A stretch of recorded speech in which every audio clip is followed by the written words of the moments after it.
Shalom dan selamat hari Minggu saudara-saudara. Doa dan harapan kami Badan Pekerja Klasis Pulau Jawa, kiranya saudara-saudara tetap dalam lindungan Tuhan dalam menjalani hari yang kudus ini. Pagi ini kita akan mendengarkan firman Tuhan sebagai renungan Minggu, tanggal 16 Agustus tahun 2020. Dari kitab Kejadian pasal 45 ayat 5 yang kita akan renungkan dengan tema pemeliharaan yang mendamaikan. Bak tu pak parakan tu ma pasikaelo. Tapi sebelum membaca dan merenungkan firman Tuhan, marilah kita berdoa. Hormat dan puji bagimu, ya Bapa Sang Pendamai dan Pemelihara. Kami bersyukur atas pemeliharaanmu kepada kami sampai di hari yang kudus ini. Saat ini kami akan mendengar firman-Mu. Berkati kami sehingga firman-Mu memberi hikmat kepada kami dalam menjalani hidup karunia-Mu. Dalam nama Yesus Kristus, Anak-Mu kami bermohon. Amin. Saudara-saudara, begini bunyi firman Tuhan. Tetapi sekarang, janganlah bersusah hati dan janganlah menyesali diri karena kamu menjual aku ke sini. Sebab untuk memelihara kehidupanlah Allah menyuruh aku mendahului kamu. Amin. Selamat hari Minggu saudara-saudara kekasih Tuhan. Sebagai manusia yang punya perasaan, harga diri, dan kepuasan, tentu tidak mudah untuk melupakan masa lalu yang pahit dan menyakitkan. Perasaan tidak terima akan selalu hadir setiap kenangan itu muncul. Harga diri terus memberontak karena tak dihargai, dan rasa tidak puas selalu bergejolak mencari jalan untuk ditumpahkan. Karena hanya dengan itu buih-buih dendam akan tenang.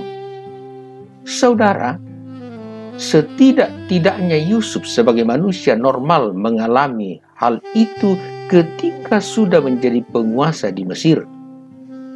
Bertemu dengan saudara-saudaranya yang sedang kelaparan dan tidak berdaya, mengingatkannya pada kisah beberapa tahun silam ketika ia juga tidak berdaya di hadapan saudara-saudaranya. Ia memohon perlindungan dan hidup dari saudara-saudaranya, namun yang diperoleh adalah hinaan dan pemutusan hubungan persaudaraan dengan cara dijual kepada orang Midian. Sadis dan menyakitkan. Apakah kisah pahit dan ngeri seperti ini begitu mudah untuk dilupakan? Manusia mana yang begitu cepat memaafkan perlakuan seperti itu? Yusuf kini punya kesempatan dan peluangnya sangat besar untuk balas dendam. Mempermalukan dan bahkan membunuh saudara-saudaranya adalah tindakan adil dan seimbang. Dengan demikian kemarahan akan tersalurkan dan dendam terpuaskan. Saudara, tetapi seorang Yusuf yang kini punya kedudukan dan kekuasaan luar biasa tidak dapat berbuat demikian. Ia lebih melihat peristiwa pahit sebagai jalan manis yang dibuat Allah untuk dirinya. Tindakan saudara-saudaranya dipahami sebagai tangan Tuhan yang membentuknya menjadi tangguh, kuat dan berhikmat demi menyelamatkan kehidupan banyak orang. Kehadirannya di Mesir dengan martabat yang sangat direndahkan adalah jembatan emas untuk meniti karir menuju puncak melebihi budak manapun.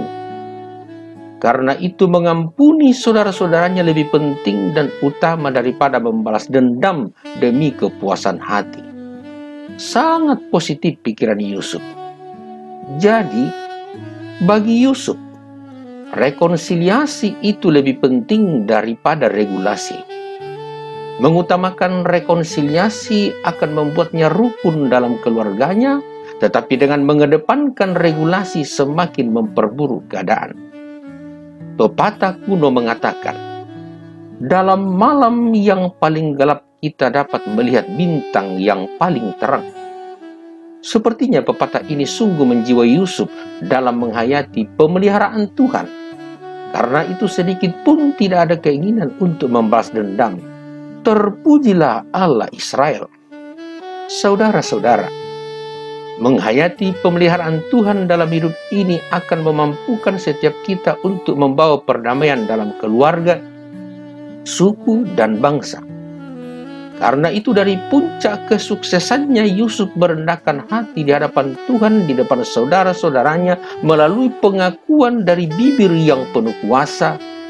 Sebagai kesimpulannya untuk semua hal pahit, sakit, dan mengerikan yang dialaminya, Yusuf berkata, "Tetapi sekarang janganlah bersusah hati dan janganlah menyesali diri, karena kamu menjual aku ke sini. Sebab untuk memelihara kehidupanlah Allah menyuruh aku mendahului kamu." Agung, mulia, dan dahsyat pernyataan seorang anak Israel. Tidak rugi Yakub punya anak seperti ini. Mimpi menjadi kenyataan, dan di atas semua itu adalah ungkapan syukur kepada Dia yang menghadirkan mimpi. Saudara, mensyukuri pemeliharaan Tuhan lebih penting daripada meratapi masa lalu yang pahit. Amin. Mari kita berdoa, saudara-saudara. Syukur kepadamu ya Allah Sang Pemelihara dan Pendamai. Kiranya kami semua yang hidup dan yang berjuang untuk hidup damai terus memuliakan-Mu melalui kerelaan untuk saling menjaga, memaafkan, dan memberi hidup. Jauhkan dari setiap kami keinginan untuk meremehkan dan menyingkirkan. Jauhkan dari setiap kami keinginan untuk mengumbar kebencian dan membalas dendam. Oleh kuat kuasa-Mu ya Roh Kudus, biarlah kami selalu rindu untuk saling mengampuni dan menerima seperti Engkau menerima kami dalam keberdosaan kami. Bapa di sorga, syukur atas firman-Mu yang telah kami dengar.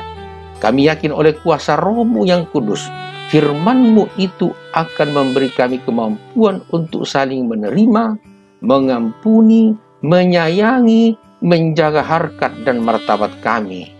Dalam nama anak-Mu Yesus Kristus kami berdoa. Amin. Akhir kata, saudara-saudara, pencapaian tertinggi dalam kehidupan orang percaya bukanlah pada harta dan kekuasaan, tetapi pada hubungan baik dengan sesamanya.